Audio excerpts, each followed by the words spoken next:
rocket engines, RS-68s, that use oxygen and hydrogen, and it will also use the J2 engine up on the Earth departure stage. And I will go into more depth on all these as we go along. Okay, we can talk a little bit about the different components here. I talked about the Ares 1 and the Ares 5. Those are our rockets. Above, you see the Earth departure stage. This will be carried up by the Ares 5, and the Earth departure stage will provide the burn, the rocket burn we call it, but it's the firing of the engine to send the astronauts and their lunar lander and the Orion capsule towards the moon.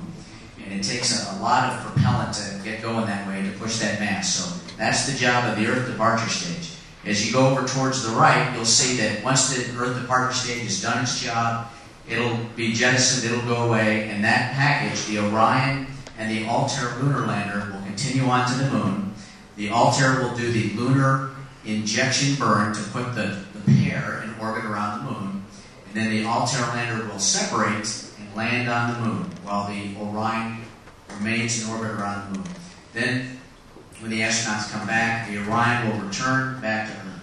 What this doesn't show, this just shows the rockets. It does not show all the systems that we need to support it, the communication systems, navigation, the logistics. We need to have the factories that can build these items, and we need to have the assembly operations at the Kennedy Space Center to assemble these all for each particular mission.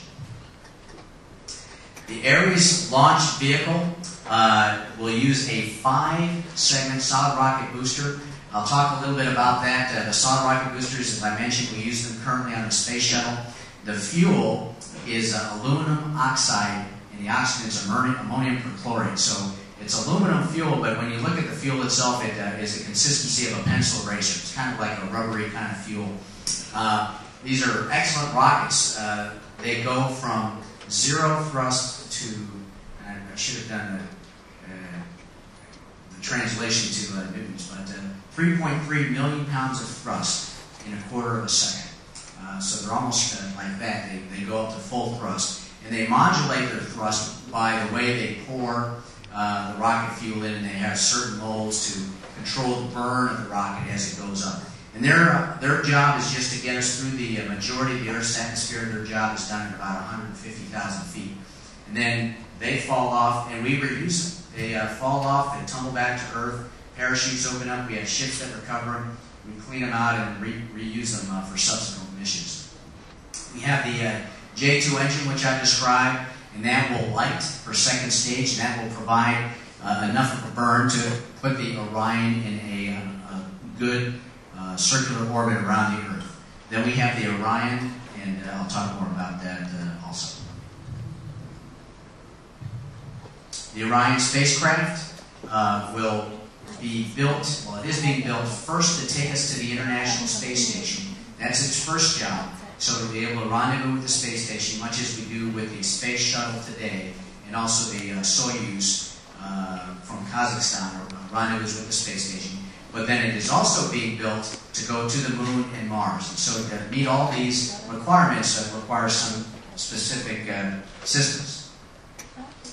One big thing that the Orion gives us that we do not have with the shuttle is a launch abort system. Currently, if something happens, as happened with the Challenger spacecraft, if something happens on launch, the shuttle can't go anywhere. It has to go along for the ride, and if the rocket blows up, well, the shuttle's going to go with it. There's nothing that can be done. So that's not as safe a condition as this one, where we have a launch abort rocket, which is the very first piece you see there that would pull the Orion capsule safely away from the rocket in the event of an accident. And that gives us a gain in safety of about 10 times over the shuttle. And that's why we're going to this configuration.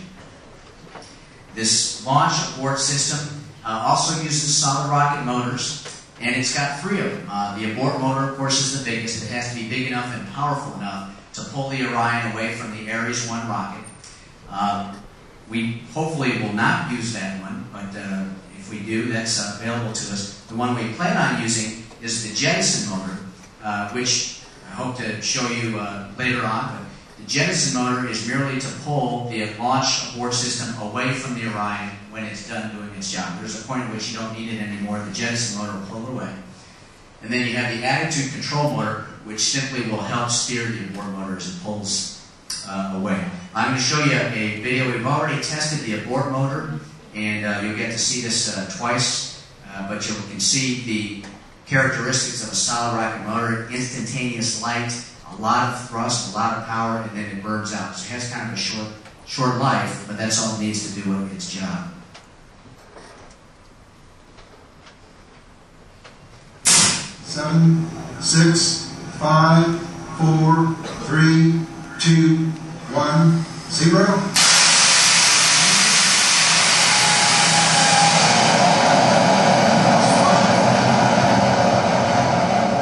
T plus 10. T plus 12. GN2 is on. 3, 2, 1, 0.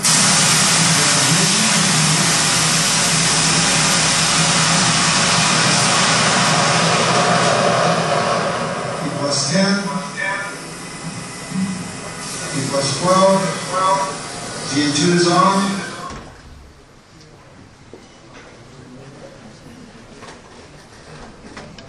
Okay, I will, and you can see that was a very powerful motor. I'm going to describe the differences from Orion to Apollo, differences with Orion and Apollo, because Apollo is a good reference. I think most of us have some familiarity with the Apollo capsule that we used to take to the moon. For one thing, it's bigger. The Apollo was 3.9 meters across the bottom in diameter. The Orion is 5 meters. Of course, if you take that dimension and you apply it to volume, we have a lot more room in the Orion.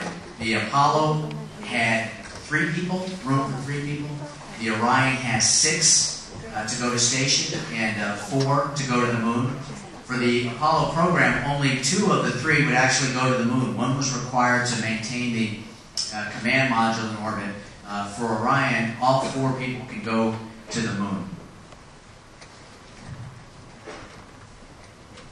There's a configuration, the seating configuration for the International Space Station. The pilots, the 2 pilots, would be the 2 center positions up on the top, and you'll see that shortly. They have windows and controls up with them. Below them are 2 of the other astronauts, and then we fit 2 in the side. Pretty tight fit. As a matter of fact, on the slide on the right, you will see that there's only about 10 centimeters of space between the head of the bottom astronaut and the bottom of the upper one. So pretty tight. Not maybe that comfortable. You better put some good guys up there. The lunar configuration is a lot more comfortable. You still have the 4, but then you have room on the sides for additional cargo and supplies. The crew module console, understand we work on liquid crystal displays here. We study those at the university, and that's what we're doing. The majority of the controls for Orion will be through those liquid crystal displays, which is a nice change from what we currently have in the space shuttle.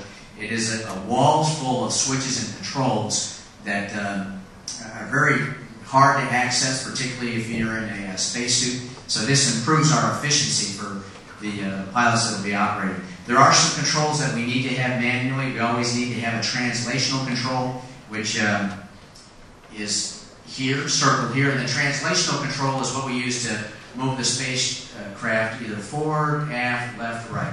We're moving it physically in space. And a rotational control controls our attitude. So we use that control to move our pitch, our yaw, and our roll.